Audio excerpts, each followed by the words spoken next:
آج امت مسلمہ کی سب سے بڑی ضرورت نئے اختلافات پیدا کرنا نہیں ہے، بلکہ پرانے زخموں پر مرہم رکھنا ہے۔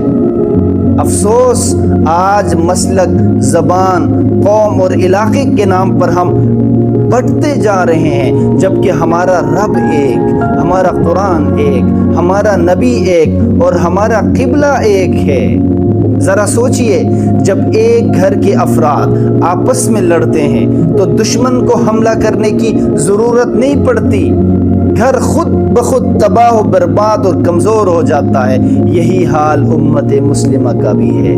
میرے پاک پیغمبر صلی اللہ علیہ وسلم نے مسلمانوں کو ایک جسم کی مانند قرار دیا، فرمایا کہ جسم کے ایک حصے کو تکلیف ہو تو پورا جسم بے چین ہو جاتا ہے۔ آج ضرورت اس بات کی ہے کہ ہم نفرت کو ختم کریں، محبت بانٹیں، اختلاف نہیں بلکہ اخوت پھیلائیں اور ایک دوسرے کی غلطیاں تلاش کرنے کے بجائے ایک دوسرے کے زخموں پر مرہم رکھیں۔ یاد رکھیے، اللہ تعالیٰ اس امت کی طاقت اس کے اتحاد میں رکھتا ہے اور اس کی کمزوری اس کے انتشار میں۔